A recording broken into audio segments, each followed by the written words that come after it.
धन धन सतगुरु तेरा ही आसरा, बाबा वकील साहिब जी तेरा ही आसरा। आज की बात बा लोगों के लिए है जिका मैंने जो मेरे को कमेंट में बोलते हैं ना कि जब से बाबा जी ने चोला छोड़ा है ये बंदा निहाल हो गया, वीडियो बना रहा है, अपनी रोटियां सेक रहा है, उन लोगों के लिए। बाबा जी ने चोला छोड़ा था आज से करीब 2 महीने पहले, ठीक है। मैंने वीडियो डालनी अब शुरू की है 15 दिन पहले, 20 दिन पहले, ठीक है। लेकिन निहाल होने की बात है ना, मैं निहाल हुआ था कब? 1 जनवरी 2016 को पहली बार निहाल हुआ था। तब मैं जब बाबा जी ने मेरे को अनामी के अंदर बुलाया था, छत के ऊपर जब नामदान दिया था, हम 60-70 लोग थे, तब बाबा जी ने मेरे को अपने पास बुलाया और पूछा कि हाँ क्या करता है भाई? मैं क्या जी मैं स्टैंड अप कॉमेडियन हूँ।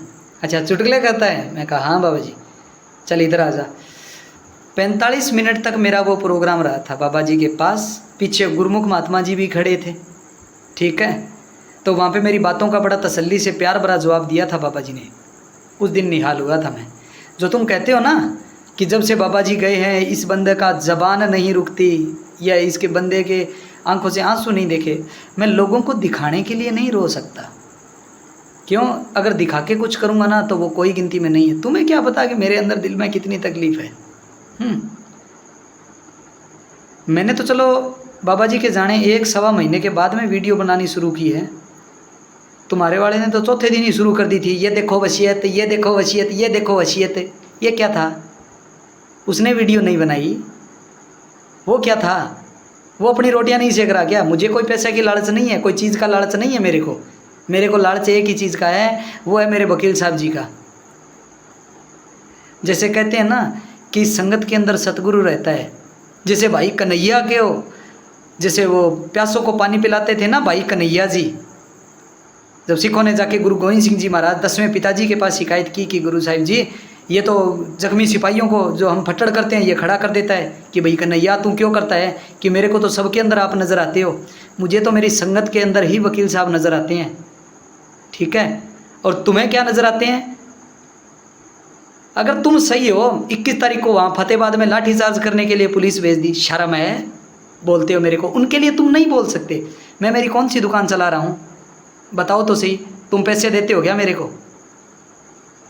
ठीक है, अपनी संगत को जगाने का काम है। मैं निंदा नहीं कर रहा, बोल बोल के नहीं कह रहा मैं, ठीक है। मैं इतना ही बोलता हूँ भी संगत जी सच्चे रास्ते पर चलना है, अपने को भजन सिमरण करो बस, और अपने को ज़रूरत ही नहीं है किसी चीज़ की। ये 1-2 जने बोल रहे थे मेरे को कि वो बाबा जी के साथ रहता था, साथ सोता था, ये वो ऐसे वैसे। महाराज चरण सिंह जी के बेटे राणा सिंह जी आए थे डेरे के अंदर, सन 92 की बात है, 92 या 93 के करीब है, मेरे को इतना याद है, सन पूरा एग्जैक्ट याद नहीं है, यादें एल्बम में देख लेना। बाबा जी क्या हुआ, उनके पैर छूने लगे तो वो गिर जाते। थड़े के पास एक फ़ोटो है आई हुई उनकी, जब राणा सिंह जी मिलने आए थे तब बाबा वकील साहब जी ने क्या किया कि भाई देखो चरण सिंह जी की गाड़ी है, आओ गाड़ी पे हाथ फेर लेते हैं, गाड़ी के तो दर्शन कर लें, गाड़ी पे हाथ फेर लेते हैं। तो वहाँ के जो ड्राइवर थे ना, उन्होंने बोला कि चाहे आप महाराज जी के साथ सो जाओ, चाहे उनके साथ खाना खा लो, चाहे कुछ भी कर लो, चाहे गाड़ी के ऊपर हाथ फेर लो, बात बनेगी सिर्फ सिमरण से, ठीक है ना। ये इसने ये किया, सेवा की। अरे कौन सी सेवा की है? सेवा का नाम तो बताओ, सबको पता है क्या सेवा की है। अच्छा एक चीज़ बताओ, मैं दुकान चला रहा हूँ, मैंने तो वीडियो इतने दिन बाद में शुरू की है, मुझे कोई खुशी नहीं है बाबा जी के जाने की, ठीक है ना। कभी मेरे पास में बैठ के देखो, संगत का फ़ोन आता है, माताएं बहनें फ़ोन करती है, ठीक है ना, मेरे को खुद को रोना आने लगता है। मैं क्या बताऊँ तुम लोगों को,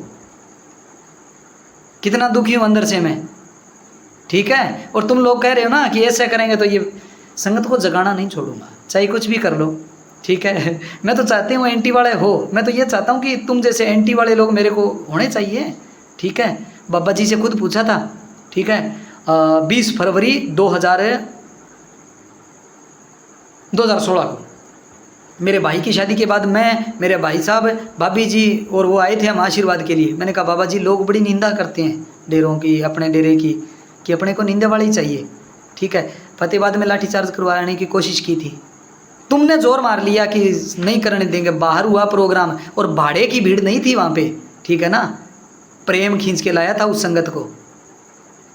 बात करते हैं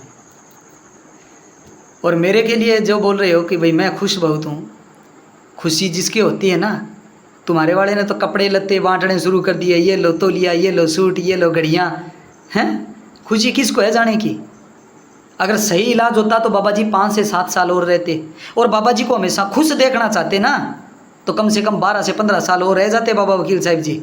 लेकिन नहीं, अभी तुम और तुम्हारी पार्टी और तुम जैसे लोगों ने सोचा कि भाई 15 साल तक बाबा जी रहेंगे तो हमारा राज कब करेगा, हम अपनी अय्याशियाँ अपनी कब दिखाएंगे, कब पूरी करेंगे। ये बात तुम लोगों के लिए है जो कमेंट करते हो ना, सीधा कहता हूँ नंबर दिए डायरेक्ट बात कर लो, हैं। बात करने की हिम्मत तुम्हें नहीं है, तुम फालतूबाजी कर सकते हो, कमेंट करते हो लोगों के साथ। हाँ, दूसरी ये एक दो बोल रहे हैं ना कि गालियाँ देने का, गाली जब सामने से दी जाएगी, मैं तो अपनी मर्यादा में रह के गालियाँ दी होगी मैंने कभी किसी को, ठीक है ना। एक फेसबुक पे पोस्ट आई थी ना, लेकिन उस बंदे ने क्या बोला था वो भी देख लेना तसल्ली से, ठीक है। एक सुनोगे ना, एक सुनाओगे तो 4 सुनाऊंगा, चाहे कोई कुछ भी हो। धमकी वगैरह से मेरे को डर नहीं लगता, क्यों, आगे पीछे कोई नहीं है मेरे, ठीक है। फिलहाल अपना मस्ती में जी रहा हूँ, ठीक है। टीचिंग लाइन में हूँ, पढ़ा रहा हूँ बच्चों को, बस मस्त है। पॉजिटिव शिक्षा दे रहा हूँ और लोगों को जगाने का काम कर रहा हूँ। क्यों? क्योंकि मैंने भी नमक खाया है मेरे बाबा वकील साहब का, ठीक है ना। बात कर रहे हैं।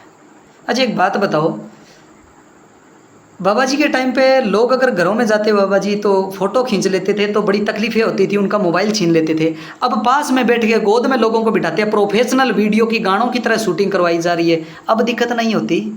बाबा जी से ही क्यों एलर्जी थी। बरामदे के अंदर बिठाए जाते हैं, अगर कोई लेडीज़ या जेंट्स जिसने 100 फुट दूरी पे अगर मास्क नहीं लगाया हुआ, सिमरन क्लास में मास्क लगवाए जाते थे, तब बाबा जी को इन्फेक्शन होने का डर था। और अब कहाँ पर गए वो मास्क वाली चीज़ें। बाबा जी एक ही बात है कि अगर कोई आदमी बोल देना तो उनकी ज़बान है ना मास्क के अंदर जो बात है वो बाबा जी को सुनाई न दी जाए, ठीक है। हकीकत ये थी। और लोगों को ये कह रहे हो ना, मैं गुमराह नहीं करता किसी को, जिसको जाना है जहाँ जाना है जाओ, खड्ड में पड़ो, ठीक है। अगर कोई कह रहा है ना हमें तसल्ली हो रही है, भाई जाओ, तसल्ली वाली बातें। बाबा मैनेजर साहिब जी ने जो तसल्लियाँ कराई थी ना दर्शन दे दे के, मैं उन लोगों की साखियाँ भी साझा करूँगा। अगर आपके जो कह रहे हो ना हमारा गुरु सही है, मेरे को दर्शन दे दे, मैं हाथ जोड़ के लिखित में भी सबके सामने चिल्ला चिल्ला के माफ़ी मांग लूँगा और खुद सेवा में ड्यूटी देने शुरू कर दूंगा जगमालवाड़ी में। अगर मेरे को दर्शन दे दे, बस चाहे सपने में ही दे दे, मेरे को दर्शन दे दे, अगर इतनी ताकत है। मैनेजर साहिब जी और वकील साहिब जी कैसे दर्शन देते थे, मैं मेरे गांव के एक आदमी की साखी, मेरे पड़ोसी मेरे दादा लगते हैं, मैनेजर साहिब जी ने उनको कैसे तसल्ली करवाई थी। वकील साहिब जी ने, मेरे एक मामा जी लगते हैं ननिहाल से, सुभाष चंद्र जी खाती जांगीड़ हैं वो, उनको जंगल के अंदर कैसे दर्शन दिए थे और वहाँ से निकाल के लेके आए थे, वो साखी भी सुनाऊंगा मैं, ठीक है। सारी साधसंग जी वेट करना इस साखी की, 2 दिन के भीतर भीतर ये साखी लेके आ रहा हूँ कि जंगल से उनको मेरे मामा जी को कैसे निकाल के लेके आए थे, ठीक है। और बाकी अगर किसी को है ना बहसबाजी करनी है ना, नंबर दे दूँगा, नोट कर लो, 8764046817 कर लेना कॉल। मैं तो खुद देखा है, मैंने अपनी आंखों से देखा है ऐसी चीज़ें, ठीक है। तब मैं नहीं मान सकता इन चीज़ को, भाई हाँ ये बंदा सही है, बस। बाकी साधसंग जी आज थोड़ा गुस्से में बोला हूँ। मेरे को कहते हैं ना कि दांत बहुत निकालते हो, अरे दांत तो इसीलिए निकालता हूँ, बाबा जी का आशीर्वाद यही था कि तू बस संगत को हंसाना है।